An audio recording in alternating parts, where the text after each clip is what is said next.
É claro que não. Vou me demorar na vila e gostaria de convidá-lo para ir à casa de Madame Elvira para o jantar de hoje. Terá algo de novo na casa de Madame Elvira? Não, porém preciso entreter-me. Aconteceu algo em sua casa? Não, apenas nossas necessidades. Vossa Mercê sabe bem como é. Sim, e almoçar aonde, caro amigo? Perguntou Julião. Irei ao bar do amigo Orlando e almoçarei por lá. Aproveito e faço uma visita. De modo algum. Irá à minha casa almoçar. Não, meu amigo, quero, de fato, visitar Orlando. Agradeço o convite, mas não darei trabalho. Não será trabalho algum, e sim um imenso prazer. Pode visitar Orlando para um aperitivo à tarde, ele ficará satisfeito da mesma forma.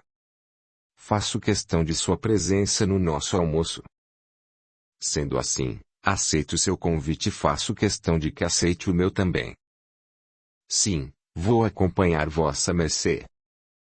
Mais uma vez, a imagem que víamos foi se alterando e escurecendo. Quando tudo voltou a ficar visível para nós, já era noite. Podíamos ver Joaquim e Julião cavalgando no meio da rua, em um lugar que parecia um pouco afastado do centro do vilarejo. Estavam mais à minha frente, impossibilitando-me de ouvir o que conversavam. Eles cavalgaram até uma casa afastada, bem cuidada e grande, porém modesta. Os senhores prenderam os cavalos junto a outros que lá estavam e dirigiram-se à porta de entrada. Nesse momento, ficamos mais perto e observamos Julião bater a porta, que se abriu, revelando uma mulher bonita e de cabelos soltos. Vestia um corpete preto e vermelho tão justa que quase fazia seus seios pularem para fora. Suas meias eram da cor de sua pele e iam praticamente dos saltos altos até o corpete.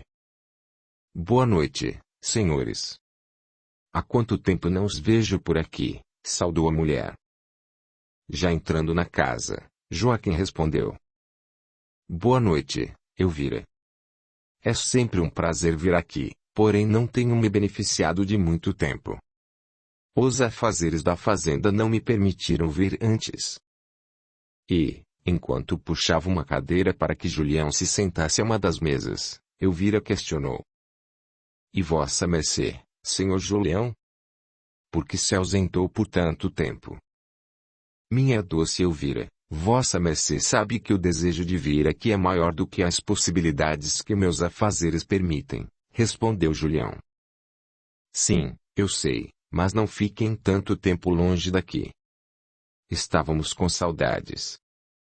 O que os senhores vão querer para começar a noite? Traga seu melhor vinho para degustar com meu amigo. Também gostaria de saber se tem alguma menina que não conheço, disse Joaquim. Trarei o vinho. Quanto às meninas, como faz um bom tempo que os senhores não aparecem, temos novidades, respondeu Elvira, com um sorriso malicioso ao final de sua frase. Elvira, minha cara, hoje ficarei só no vinho. Entretanto, trago uma bela moça para nosso amigo Joaquim, disse Julião. Reparei melhor no ambiente em que estávamos. Era um grande salão com um bar ao fundo e, além da porta de entrada, tinha uma de saída. Havia lamparinas acesas, porém a iluminação era relativamente baixa, quase uma penumbra. Várias mesas se encontravam espalhadas pelos cantos do salão, e ao centro havia um espaço vazio, talvez para apresentações ou danças. Do lado oposto do bar, encontrava-se a porta de entrada. Em uma das laterais, um pequeno piano estava encostado na parede e um senhor tocava uma melodia. Ao lado do bar, havia um corredor aparentemente longo e sem porta, que escurecia à medida que se avançava nele. Atrás do bar, havia uma janela ligando o ambiente a outro cômodo, que me parecia uma cozinha ou algo similar. Metade das mesas estavam ocupadas com homens de várias idades e classes sociais. Alguns estavam muito bem vestidos, outros, não tão bem. Não me parecia ter ninguém pobre ali, e todos pareciam estar se divertindo. Mulheres, que vestiam roupas similares às da Elvira, levavam homens em direção ao corredor. Ao mesmo tempo, outras voltavam de lá com outros homens, todos bem descontraídos. Elvira estava no bar conversando com algumas mulheres. Ela entregou uma garrafa de vinho e 3 taças a uma delas.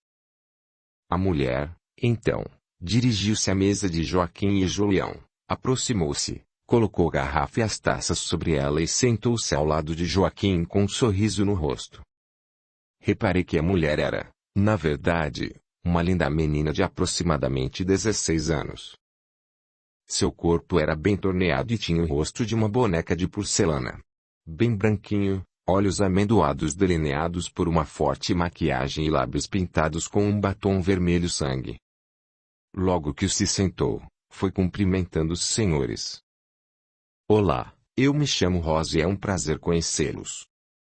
Olá, Rosa.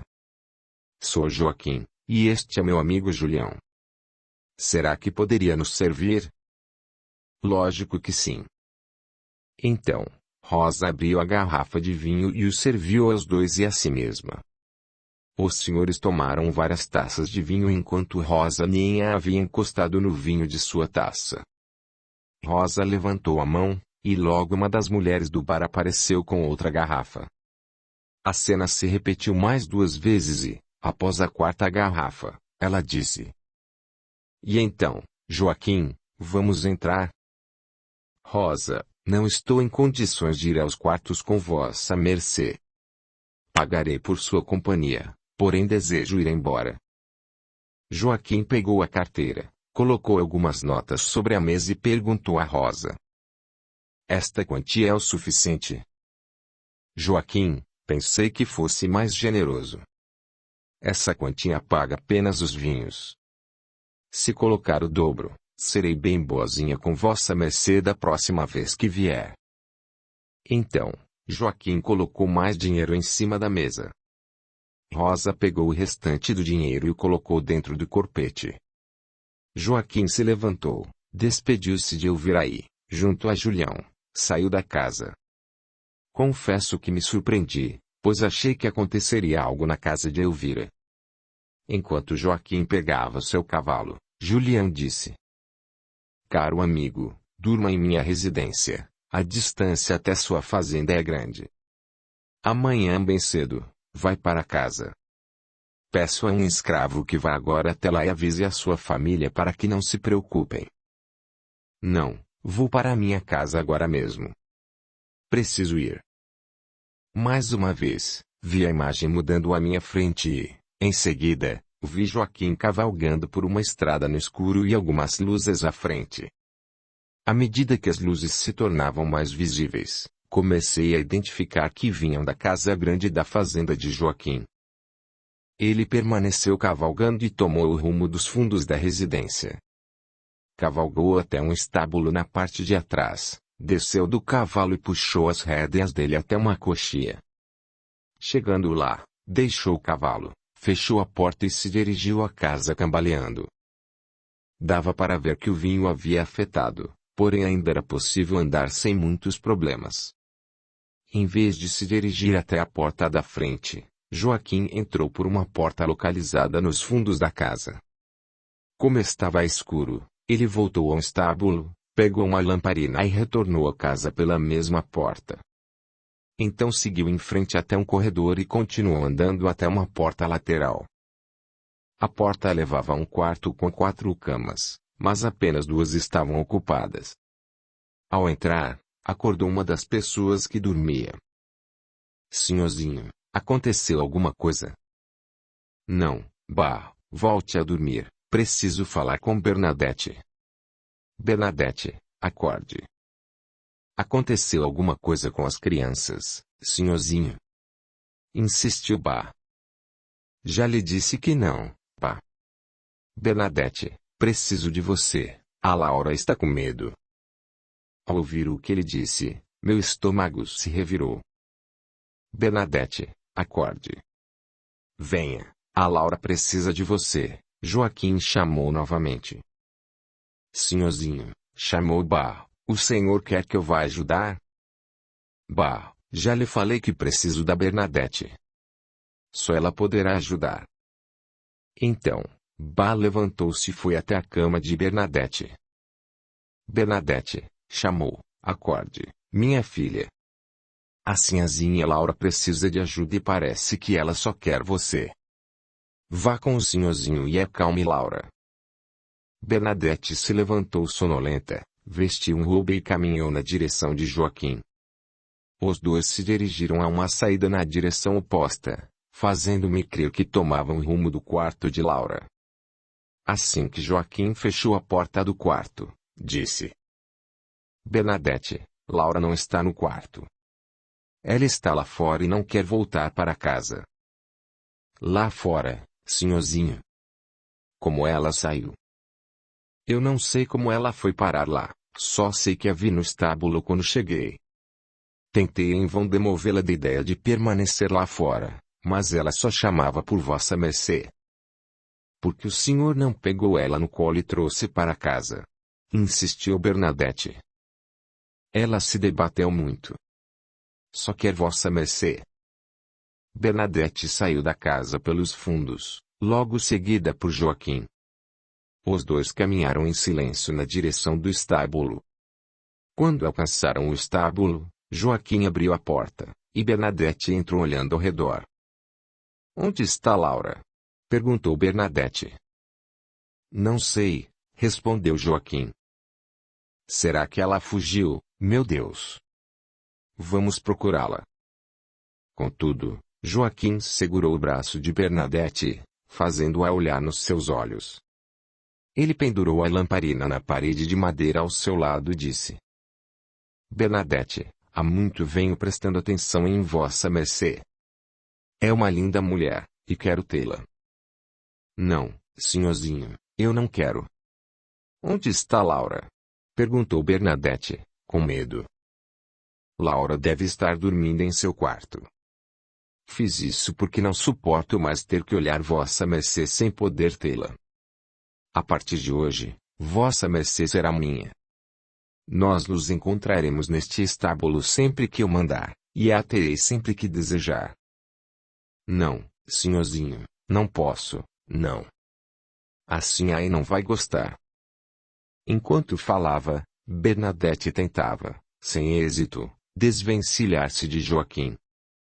Ela, então, começou a chorar, e Joaquim a segurou com mais força. Enquanto o homem tentava beijá-la, a menina se esquivava, repetindo que não queria e que sua sinhá não gostaria. Joaquim, então, enfureceu-se e falou mais alto. Cale sua boca, Bernadette. A sinhá não saberá de nada. Dê-me um beijo. Vossa mercê é minha escrava, eu sou seu dono, e quero vossa mercê agora. Bernadette continuava a chorar baixo e, sem se esquivar, deixou que Joaquim encostasse seus lábios nos dela. De repente, ela não se conteve e mordeu os lábios de Joaquim. Na mesma hora, o homem se afastou e, com as costas de sua mão, deu um tapa no rosto dela. O tapa foi tão forte, que jogou Bernadette no chão de barriga para baixo. A menina virou-se com temor no rosto e, olhando Joaquim, disse: Pelo amor que tem a Deus, não me faça isso. Pelo amor que tem a seus filhos e a sinhá, não me faça mal. O senhor sempre me tratou bem, e eu gosto do senhorzinho, mas o senhorzinho tá me machucando. Bernadette, estou querendo lhe dar carinho. Quero beijá-la, mas vossa mercê não está permitindo. Não me venha falar de Deus, ele não vai escutar nada agora. Ele sabe que vossa mercê é minha propriedade. Tenho o direito de possuí-la e a possuirei agora. Nessa hora, Joaquim desafivelou o cinto e tirou as calças. Bernadette tentou levantar, e foi empurrada para o chão outra vez. Em seguida, a menina levantou mais rápido e disse que ia gritar. Joaquim deu outro tapa no rosto dela, agora com ainda mais força, e ela pareceu desmaiar. Ele se abaixou e rasgou a roupa de Bernadette, fazendo com que seus seios aparecessem. Em seguida, levantou o vestido da menina e a estuprou. Aos poucos, a imagem começou a desaparecer. Quando pude ver novamente, Joaquim estava em sua cama e já era dia. Ele se levantou e colocou a mão na cabeça.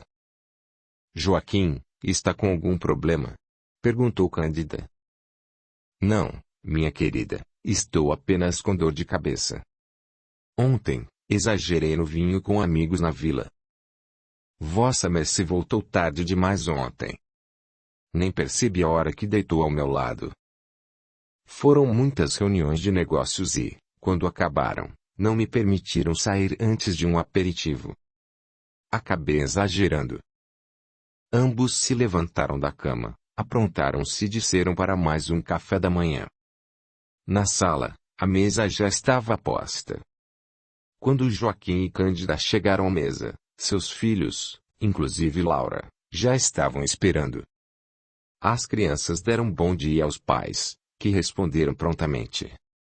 Reparei que Inácio era de uma felicidade só.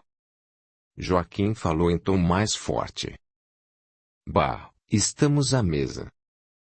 Então, Bah surgiu carregando a bandeja com o bule de café. Porém, seu rosto estava sério e olhava para baixo ou para longe, mas não olhava diretamente para a mesa. Neste momento, vi que Joaquim se portava normalmente, como se nada tivesse acontecido. Bom dia, disse Bah, em baixo tom e secamente. Todos responderam, mas Cândida, percebendo um ar diferente em Bah, perguntou.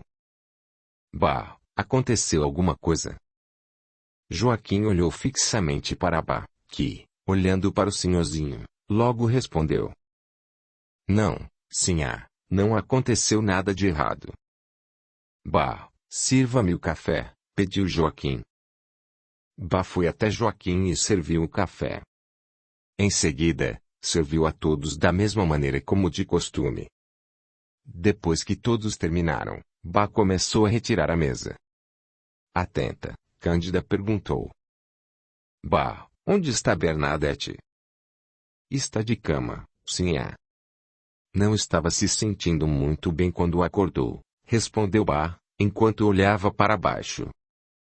Precisa de alguma coisa, Bah? Não, sinhá, só de tempo mesmo, falou, enquanto observava Joaquim, que sequer se virou para olhá-la. Bah, então, depois, peça que Bernadette venha aqui quando estiver melhor. Acho que hoje dá não, sinhá. Ela caiu ontem e bateu com o rosto.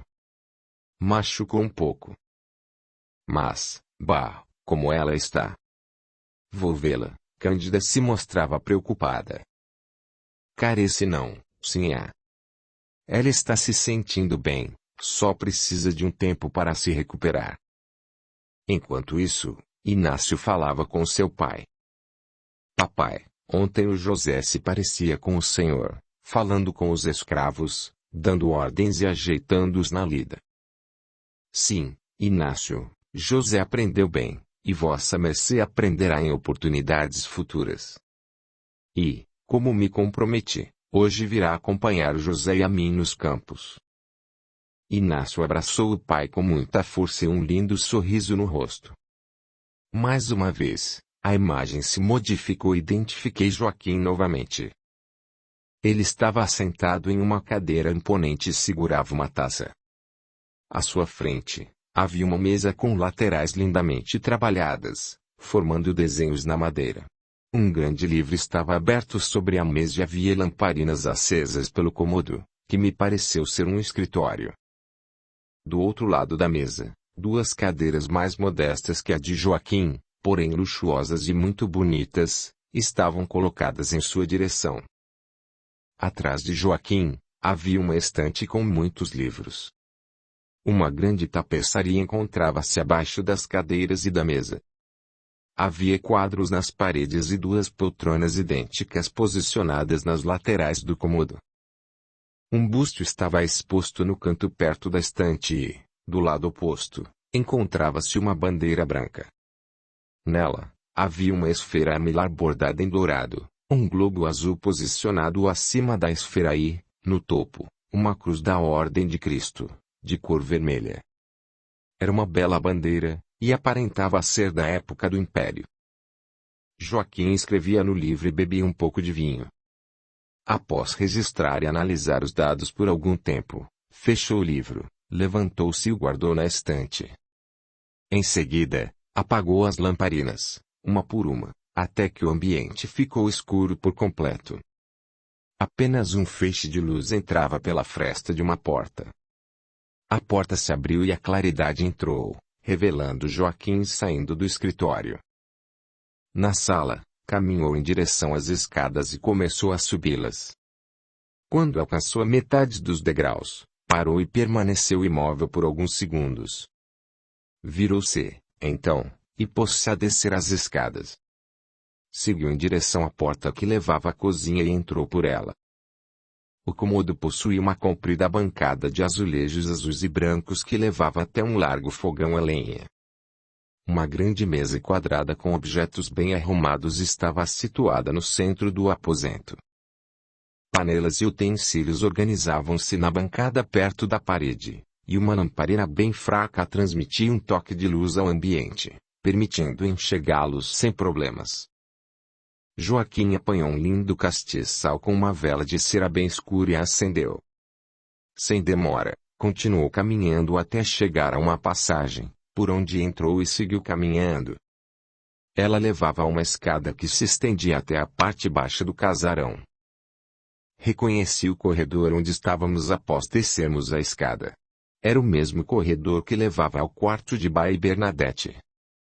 Confesso que fiquei bastante apreensivo nesse momento. Joaquim aproximou-se da porta do quarto e abriu. Bah, vá preparar algo para eu comer.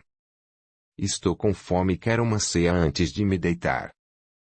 Sim, senhorzinho, estou indo. Bah vestiu um robe por cima de suas vestes, um chinelo que estava ao lado de sua cama e pôs-se a caminhar em direção à porta. Quando passou por Joaquim, falou. Vamos, senhorzinho, prepararei algo rápido. Não, Bah, pode ir, que quero conversar com Bernadette. Senhorzinho, não faça mal a ela. Por favor. Bah, não se intrometa em minhas decisões. Gosto muito de vossa mercê, fui minha ama seca, porém me deve obediência. Bah olhou na direção de Bernadette, que já havia se sentado na cama. Os olhos da menina pareciam suplicar por ajuda. Não podendo fazer mais nada, Bah abaixou a cabeça, virou-se e seguiu na direção do escuro corredor que levava à cozinha. Joaquim fechou a porta e disse a Bernadette.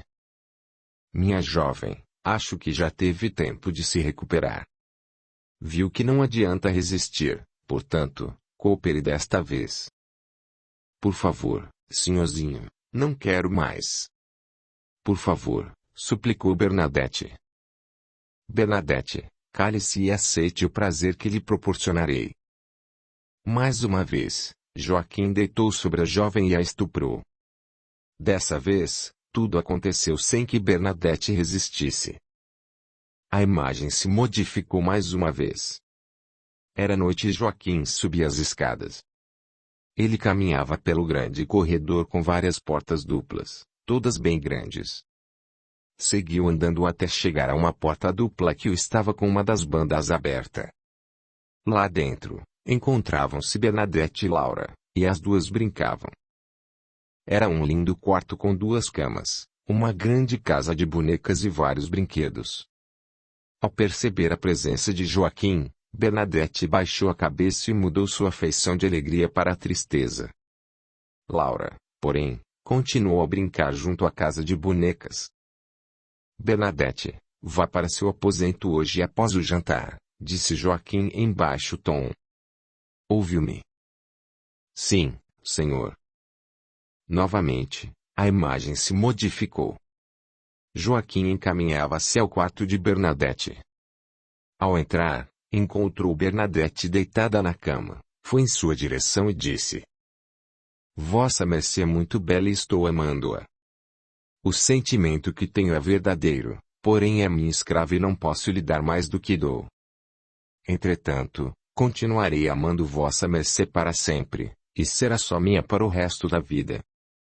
Joaquim deitou sobre Bernadette e beijou seu pescoço. Nesse momento, uma lágrima caiu dos olhos de Bernadette.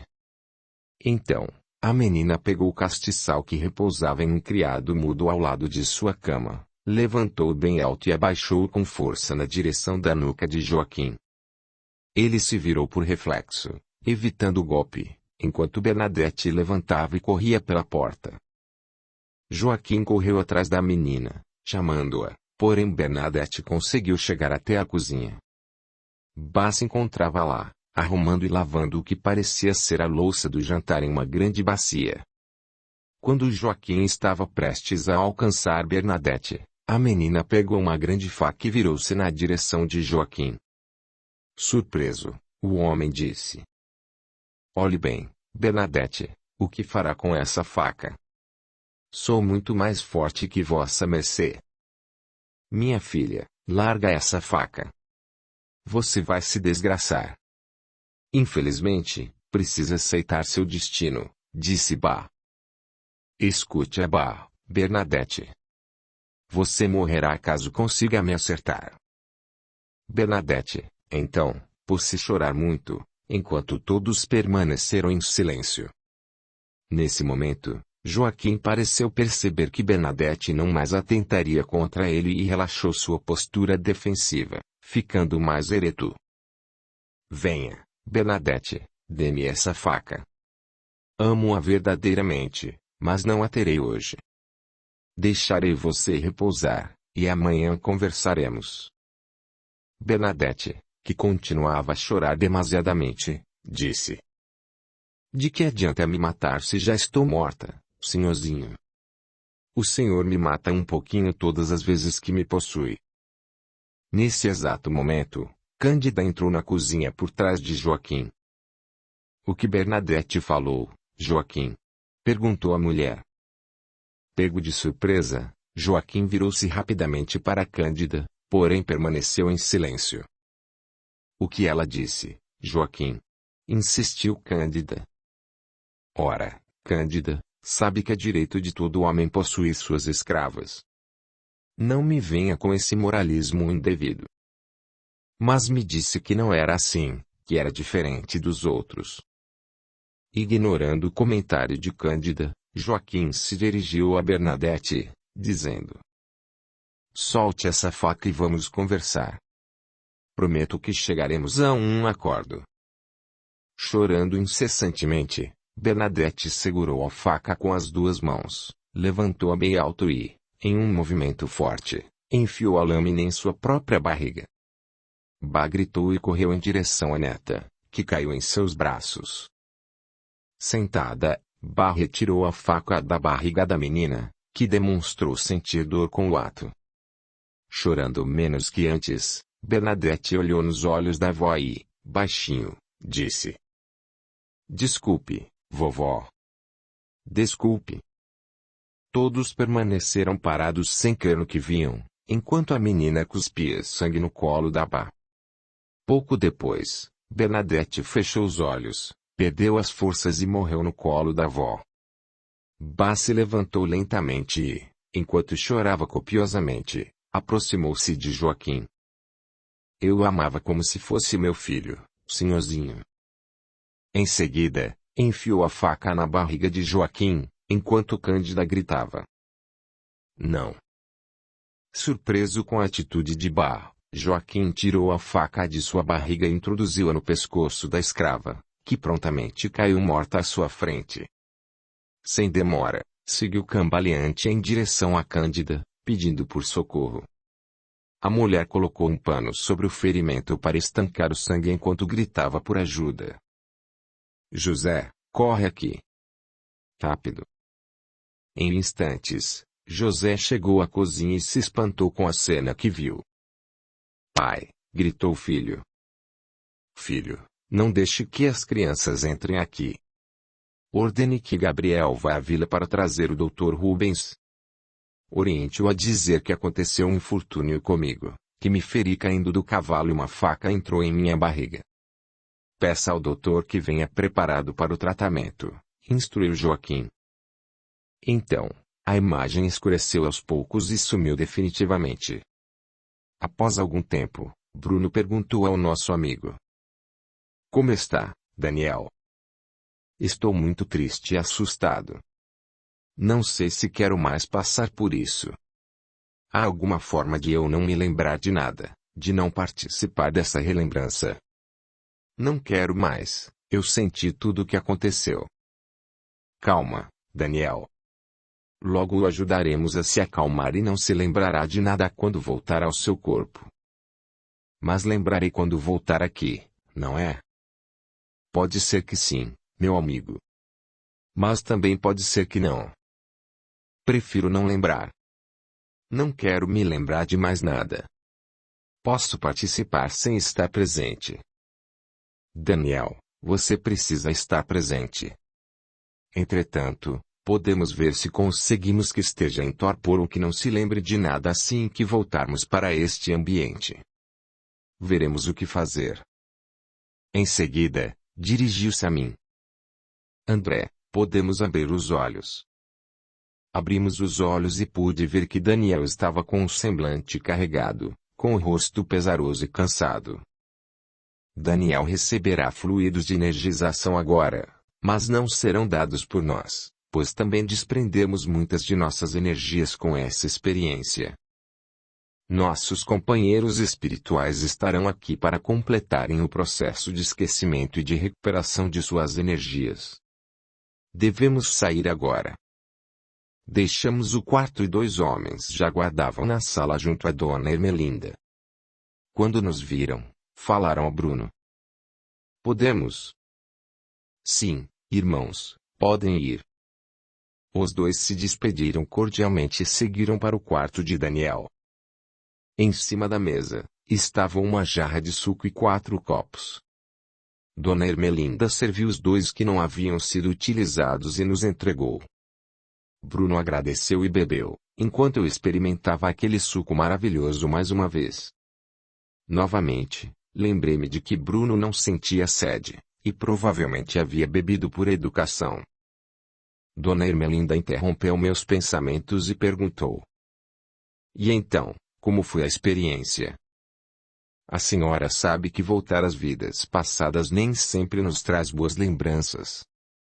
Na verdade, independentemente de serem bons ou maus acontecimentos, todos são marcantes, e os esquecemos ao reencarnar para que não possam causar interferências em nossa vida atual. Daniel está relembrando fatos que não foram bons e que o levaram ao karma que tem hoje. É um pesado karma, não é mesmo, Sr. Bruno? É um karma muito pesado e que precisa ser vivido em função dos erros que foram cometidos em várias vidas passadas. Eles nos oportunizam novos aprendizados. Em seguida, dirigiu-se a mim esticando as mãos. Vamos, André. Precisamos ir. Despedi-me de Dona Ermelinda, que fez o mesmo, e, em seguida, voltamos ao alto do morro onde estávamos da última vez que nos encontramos. Talvez, estivesse me acostumando com a sensação de volitar, pois me senti um pouco melhor do que das outras vezes. Assim que pude, disse: Bruno, estou me sentindo um pouco estranho. O que está sentindo? Estou feliz pelo trabalho que estamos começando a fazer, mas fiquei um pouco triste e chateado com tudo. Tive a impressão de estar lá nos acontecimentos. Eu me sentia presente e não podia fazer nada. Senti uma sensação de impotência, entende? Sim, meu amigo. O que vimos já aconteceu e não se pode mudar o passado. Mesmo que pudéssemos, não seria justo, pois justo é o livre-arbítrio. Infelizmente, nem sempre o livre-arbítrio leva as pessoas a tomarem as melhores decisões. Às vezes, elas sucumbem ao fazer escolhas erradas. Você se sentiu assim porque a decisão que o Joaquim tomou realmente não foi correta. Temos que levar em consideração que, naquela época, Joaquim cresceu aprendendo que pessoas da raça negra eram inferiores. Muitos acreditavam que os negros sequer possuíam alma, que eram propriedades ou bem materiais, que eram objetos passíveis de compra, troca e venda, que eram motivo de status e mão de obra muito barata, que serviam como presentes. Joaquim cresceu aprendendo isso e, por esse motivo, realmente acreditava ser dono deles. Mas é lógico que isso não invalida os erros assumidos por agir assim. Mas, Bruno, a Bá foi a alma seca dele e praticamente ajudou a criá-lo. Ela o amava como se ele fosse um filho. Ela o feriu, mas ele a matou. Não consigo entender. André, não consegue entender porque hoje não faria igual. Porém, não julgue. Sabe-se lá se, em outras vidas, você não foi muito pior? E se você tiver comandado um batalhão numa invasão a uma cidade? Quantas mortes podem ter ocorrido por um comando seu? Pense bem, meu amigo. Caso tenha sido comandante de alguma armada e comandado essa armada guerra, não terá cometido assassinatos em massa. O fato de você ter feito o seu trabalho ou o fato de realmente acreditar que o que fazia era certo anulariam as mortes que teria causado. Para Joaquim, Bá era uma pessoa a quem ele queria bem, porém nunca amou de verdade. Quando ela o atacou, ele agiu por impulso também. Bá amava Joaquim, mas também tentou matá-lo por conta do intenso ódio que sentiu naquele momento. Não, Bruno. Eu sei que ela o amava, mas Joaquim fez mal à neta dela. Ela foi obrigada a assistir os abusos por algum tempo, além de cuidar dos ferimentos e lamentos de sua neta. Quando viu a neta se matar única e exclusivamente por causa de Joaquim, perdeu o controle. E isso tira a culpa dela? Atacar Joaquim faria Bernadette voltar a viver. Não. O que teria acontecido se ela tivesse perdoado Joaquim no exato momento em que sua neta cometeu suicídio? Ele não a teria matado, mas continuaria sendo uma pessoa ruim. Não, André. Joaquim era bom para a esposa, para os filhos e até para seus escravos. Ele tratava todos muito bem, porém, por um conceito que tinha, errou. Se os acontecimentos tivessem parado no suicídio de Bernadette, o karma deles seria bem mais ameno. E, se ele tivesse perdoado Bá no momento em que foi atingido, também teria um compromisso menor, pois não a teria matado. Veja bem, André, não estou dizendo que Joaquim agiu de forma correta. Porém, agiu de acordo com os conceitos da época, cometeu erros e teve que reaprender a não os cometer em outras vidas. Entretanto, verá que, por não ter perdoado, seu karma foi acumulado. Eu sei.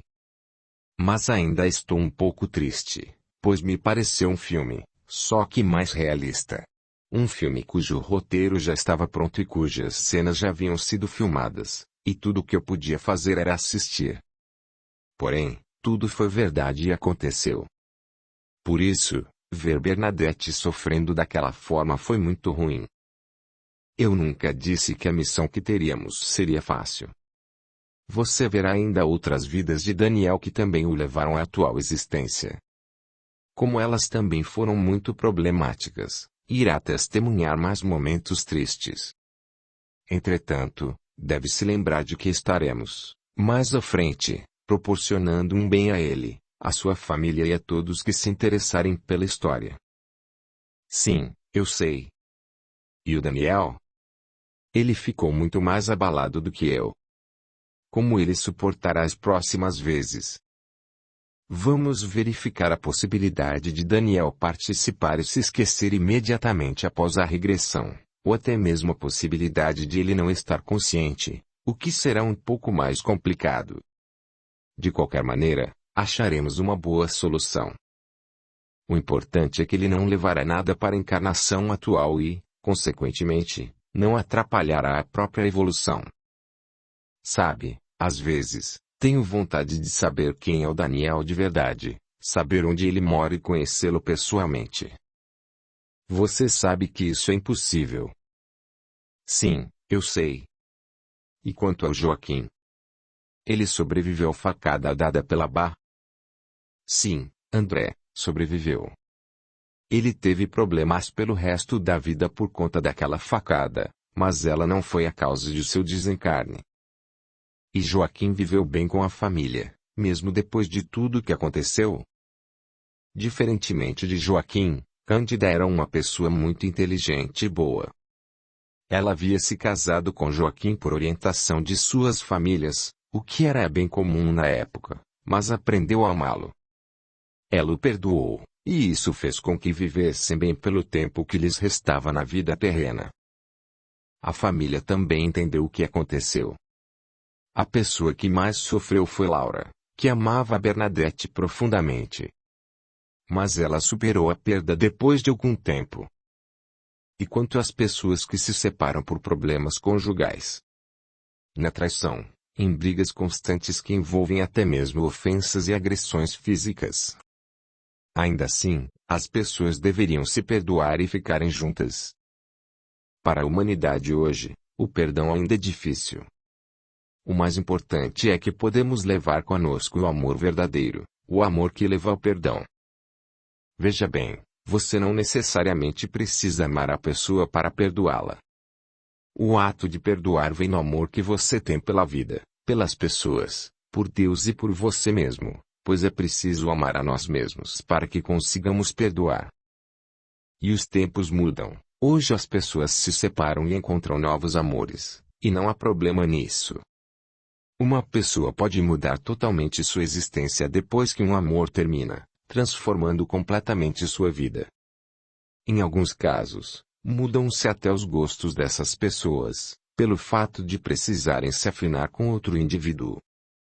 Nesses casos, as pessoas podem estar cumprindo 2 ou mais resgates na mesma vida.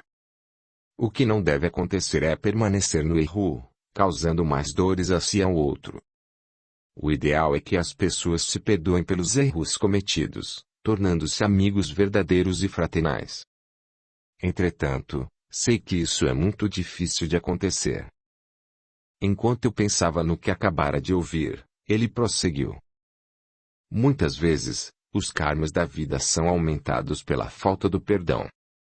Ao invés de continuar amando a pessoa que o traiu, de qualquer forma que seja possível, você passa a odiá-la, e isso inicia uma disputa que envolve outras pessoas. Essa situação pode se agravar ainda mais quando as outras pessoas envolvidas forem os próprios filhos. Muitas vezes, uma pessoa faz mal a seu próprio filho ao tentar atingir o antigo companheiro ou companheira, criando discórdias. Também é muito ruim quando os filhos presenciam troca de agressões e ofensas entre os pais. Eles deveriam protegê-los dessas experiências dolorosas. Nesses casos, a necessidade de ajustes é aumentada e, muitas vezes, fica para outras vidas. Existem também os casos em que os karmas são adquiridos e anulados na mesma existência, porém são muito raros. Entendo o que está falando, mas estou com um pouco de dificuldade para associar tudo. Estou com muito sono. Na verdade, você desprendeu muita energia durante nossa jornada, também se emocionou bastante. O que sente é cansaço, e não sono. Você está com sua energia diminuída. Na comunhão entre nós 3, aquele que mais precisa de energização é o nosso amigo Daniel. Dessa forma, até você doa energia a ele durante o compartilhamento de nossas consciências. Agora, precisa ir embora para que possa descansar. Você vai receber fluidos de reenergização para que possa levantar amanhã bem disposto para continuar a escrever nosso trabalho. Quando for a hora, nós nos encontraremos mais uma vez. Muito obrigado, Bruno. Até a próxima. Até a próxima, querido amigo. Fique com a paz do nosso Senhor. Você também, Bruno. Muito obrigado. O sorriso fraternal de Bruno foi a última imagem da qual me lembro. Pela manhã, levantei-me e me lembrei de imediato do encontro. Liguei logo o computador e fui fazer um café para mim. O dia seria longo, e eu queria acabar de escrever no mesmo dia. Quer apoiar o canal? Seja membro. Deixe o seu gostei, compartilhe, e se inscreva, assim você estará ajudando o canal a crescer. A gratidão é o caminho da evolução. Capítulo 4. As consequências. 21 de janeiro de 2014. Ontem, tivemos reunião no centro que frequento, e senti a presença de Bruno. Conversando depois com a Fernanda, soube que ela também pensou nele muitas vezes durante a sessão. Fiquei esperançoso por um novo encontro, porém, ao acordar na terça-feira, percebi que não havia me encontrado com meu amigo espiritual. E talvez tenha sido melhor, pois estava com um problema pessoal que, nesse dia, precisei resolver. Passei, então, o dia com meus filhos, que haviam acabado de retornar de viagem. No fim do dia, deitei-me, orei e pedi ao Bruno que pudesse encontrá-lo, se me fosse permitido, pois precisava conversar com ele. Ao acordar, no dia 22 de janeiro, lembrei-me do encontro diferente que tivera com Bruno. Olá, Bruno, que bom revê-lo. Olá, André. Realmente, é muito bom reencontrá-lo. Reparei que estávamos em uma praça bem bonita. O gramado era bem verde e havia árvores muito bonitas e vários bancos brancos. Pessoas vestidas de branco andavam por todos os lados. Casas localizavam-se no entorno da praça e, ao fundo das casas, prédios bonitos e de arquitetura moderna cortavam o céu. Bruno estava sentado em um dos bancos e me convidou a sentar ao seu lado. Por que não nos encontramos ontem? Perguntei. Já havia dito que não seria sempre que nos encontraríamos e que não haveria uma regra para a data dos nossos encontros. Sim, mas, com exceção do segundo encontro, todos os outros foram em dias de sessão no centro. Assim, pensei que nos encontraríamos em todos os dias de sessão. Meu amigo, em primeiro lugar, que bom que passou a tratar nossos encontros como verdadeiros, e não mais como sonhos. Quanto aos dias em que nos encontramos, não dependemos das reuniões no centro para que isso possa acontecer. Na verdade, você deve ser mais humilde, pois os encontros não acontecem em sua dependência. Você não é o principal indivíduo desse trabalho, assim como eu também não sou. Devemos ter cuidados com Daniel, pois é ele quem devemos proteger. Sem um colaborador como Daniel, não teríamos esse trabalho. Nós dois seríamos facilmente substituídos, pois não somos melhores que ninguém. Nos dias de reunião no seu centro, sua aura fica mais receptiva aos encontros porque você vibra em uma energia mais parecida com a nossa.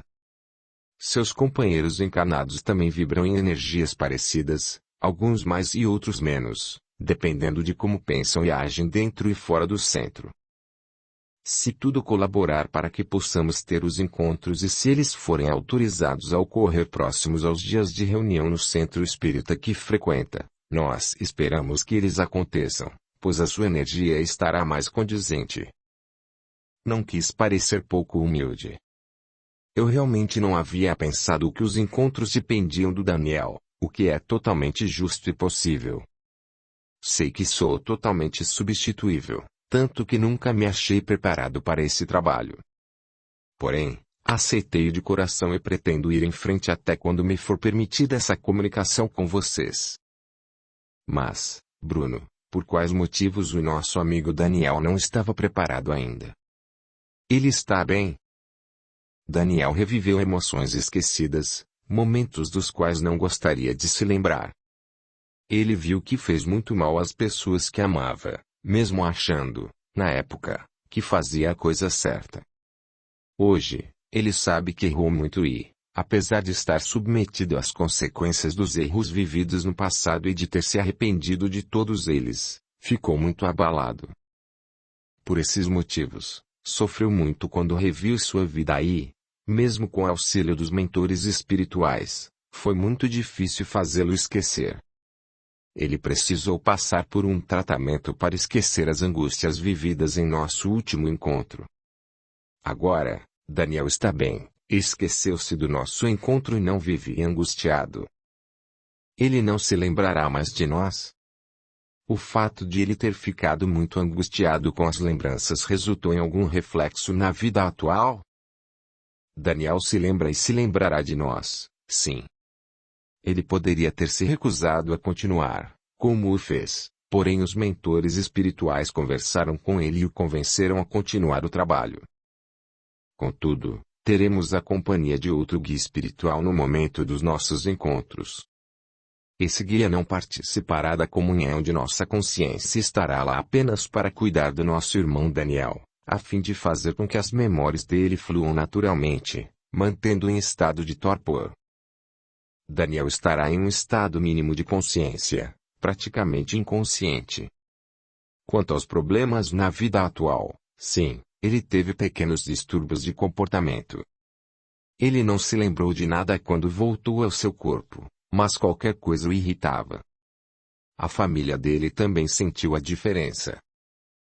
A saúde física do nosso irmão não foi afetada, entretanto a experiência de ter revivido momentos de outra existência interferiu na sua vida atual, o que não pode acontecer.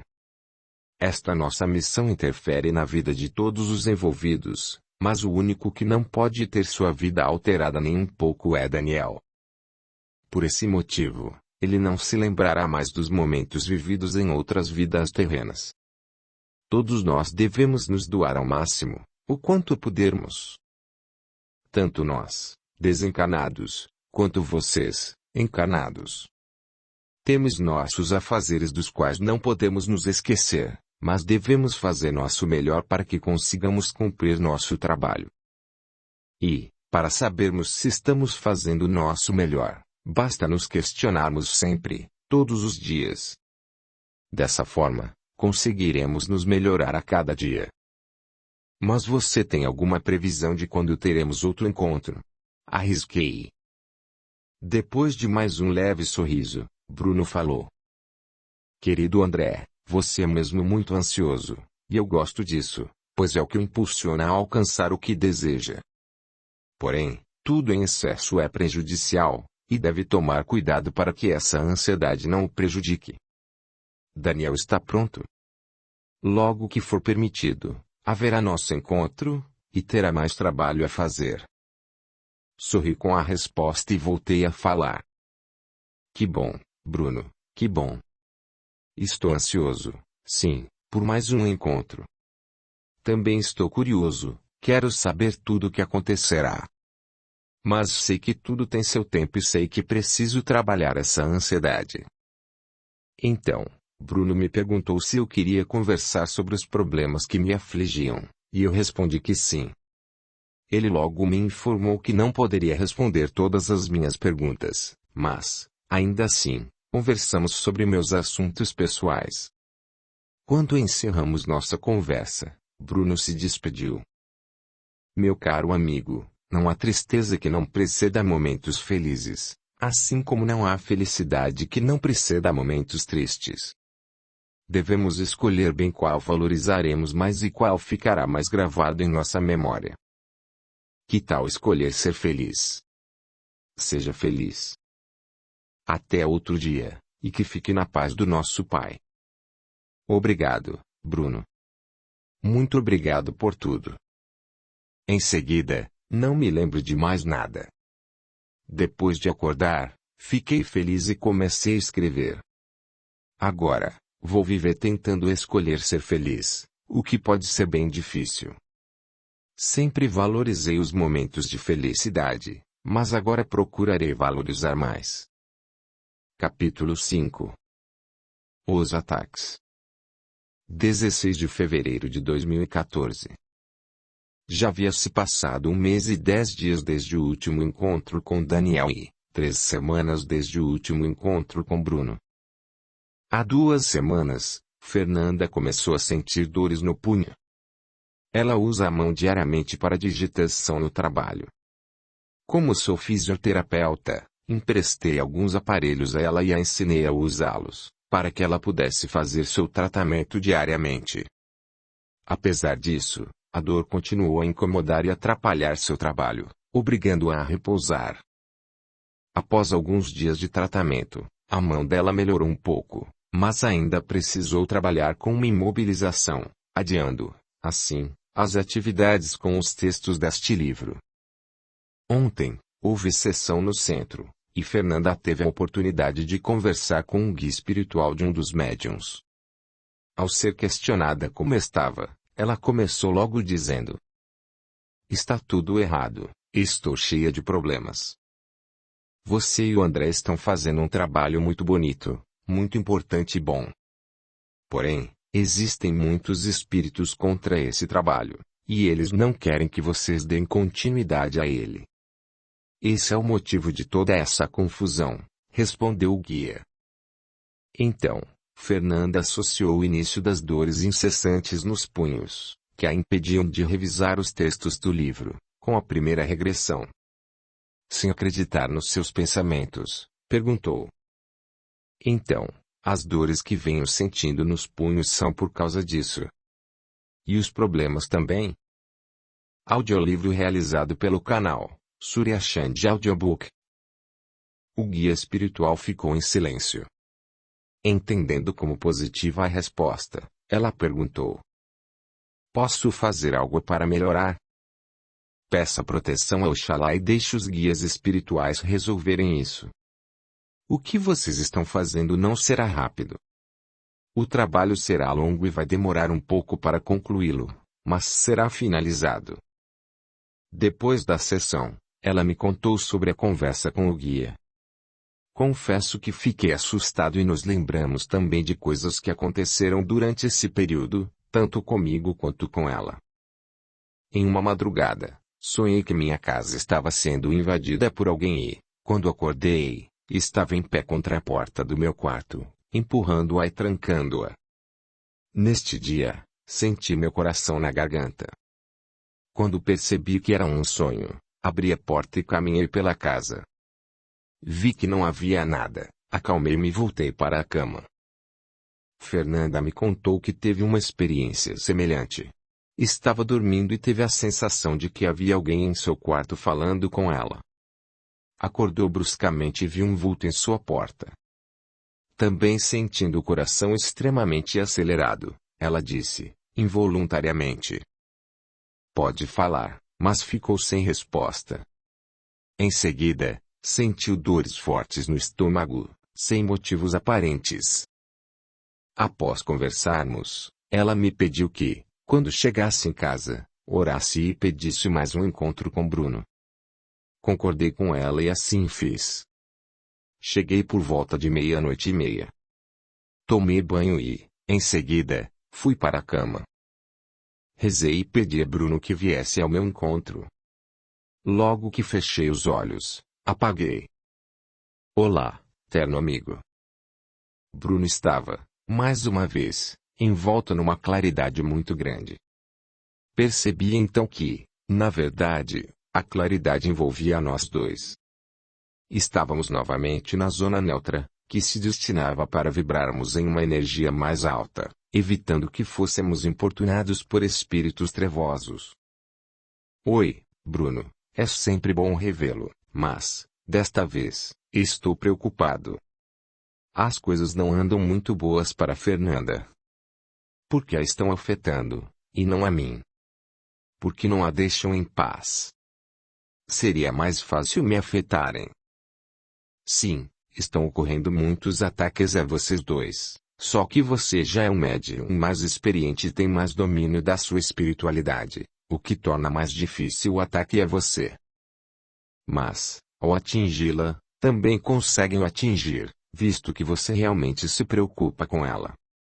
Meu caro, saiba que isso não é sua culpa ou dela. Quanto a Fernanda, ela está em desenvolvimento espiritual e sua mediunidade está crescendo a cada dia que passa.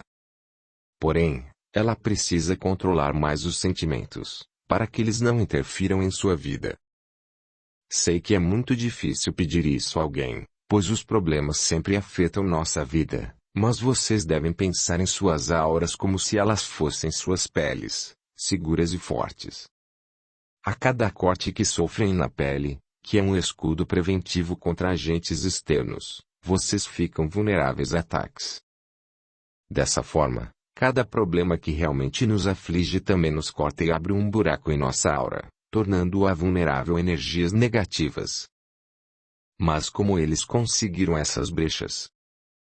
A Fernanda é muito reservada e não fica contando seus problemas ou suas particularidades a quem não confia de verdade. Ao contrário de você, que fala muito, às vezes até com quem não deveria. Com essas atitudes, muitas vezes você acaba desabafando, e ela não. Ela deveria fazer isso mais vezes, mesmo que faça somente com as pessoas em quem confia. Todos precisamos desabafar, André, mas, no seu caso, deve selecionar mais as pessoas com quem o faz. Infelizmente, Fernanda se deixa atingir pelas opiniões das outras pessoas. Devemos escutá-las, porém, se essas opiniões não estiverem de acordo com o correto, não devemos nos abater. Naturalmente, podemos ficar tristes, mas devemos pedir a Deus que ilumine essas pessoas e que as faça mudar de ideia antes que tenham que viver experiências dolorosas para que entendam.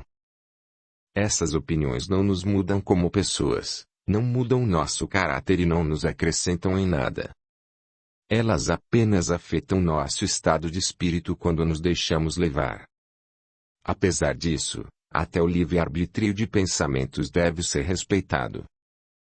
Se as pessoas são racistas, homofóbicas ou intolerantes e não aceitam mudar e evoluir, não podemos interferir e devemos respeitar seu livre-arbítrio. Sim, concordo.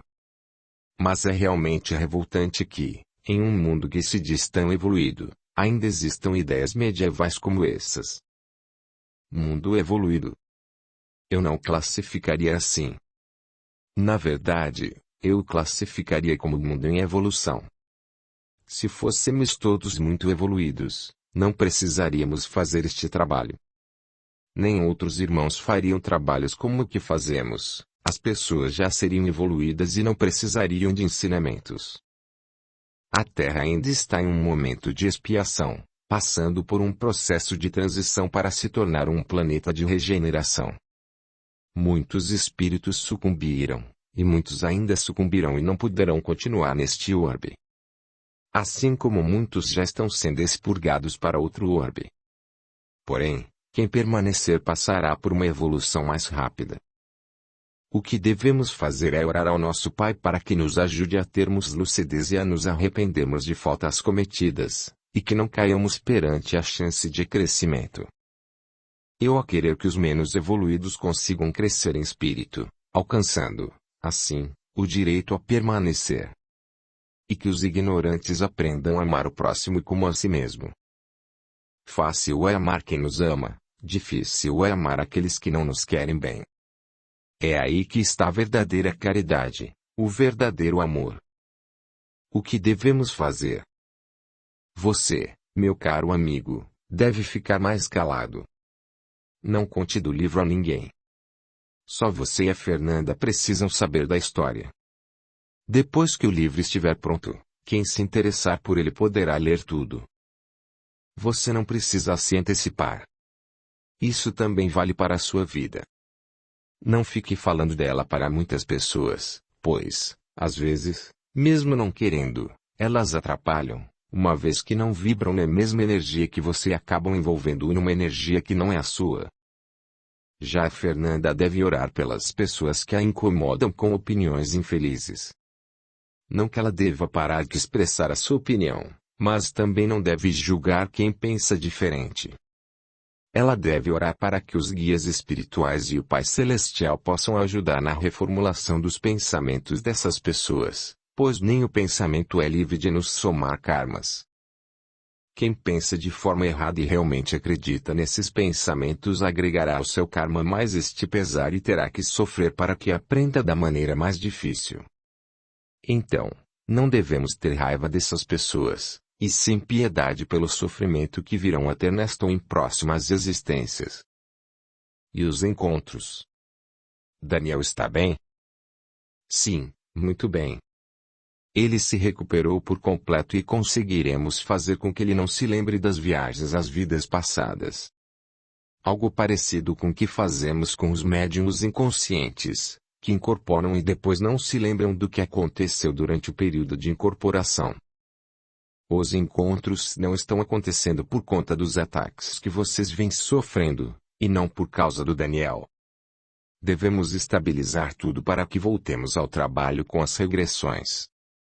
Até lá, estaremos trabalhando para limpar tudo, e vocês deverão permanecer em oração para que nos ajudem.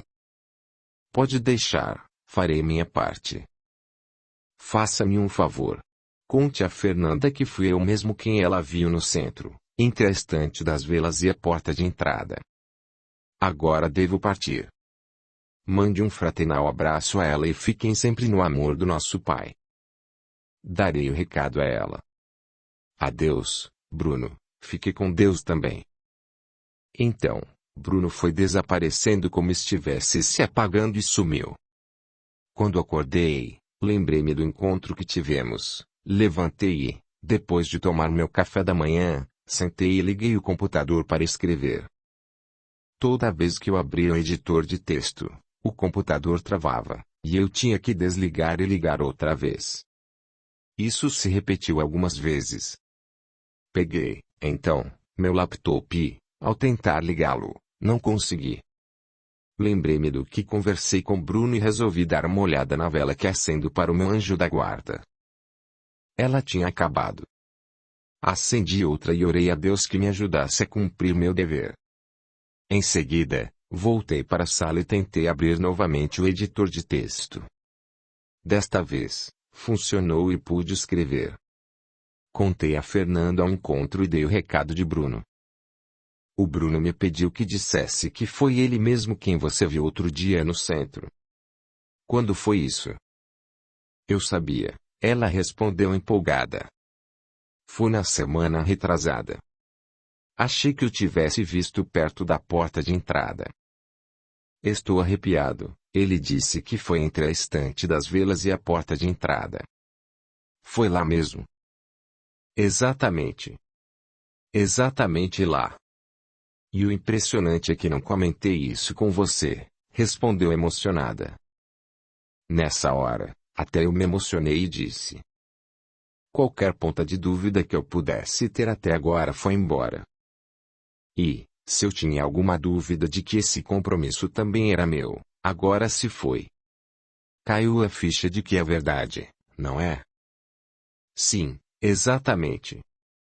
Desta vez, não tem como não acreditar, respondi convicto. Então, contei melhor sobre os ataques.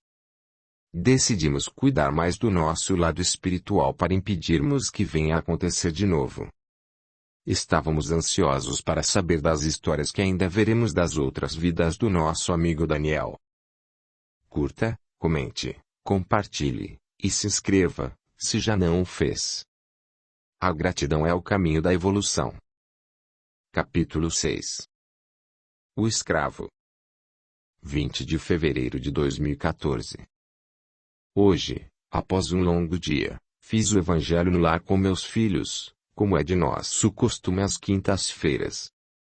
Depois, assistimos um pouco de televisão e fomos dormir.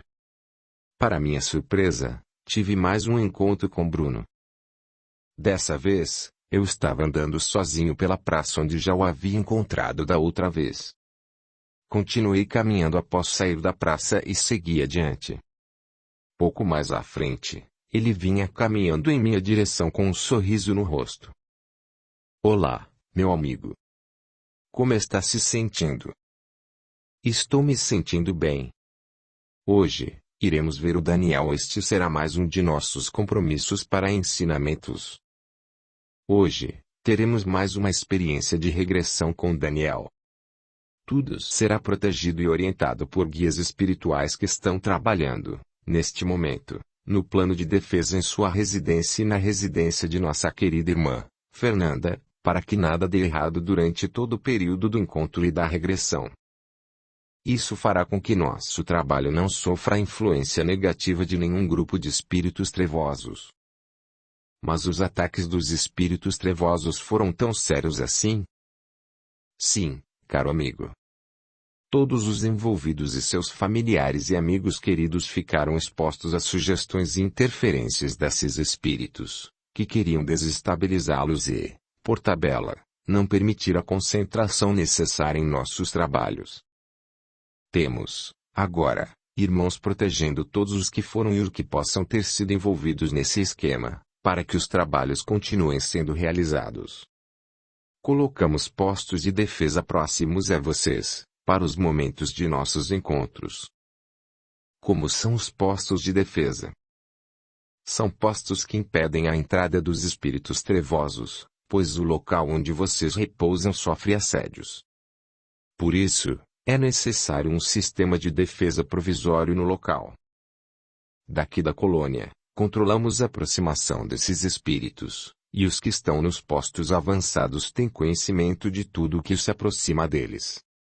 Aqui, controla-se todo o sistema de defesa. Para desviar os ataques, usamos os lança-raios em direção aos grupos que se aproximam com más intenções. Lança-raios. Eles existem aqui? Como eles são?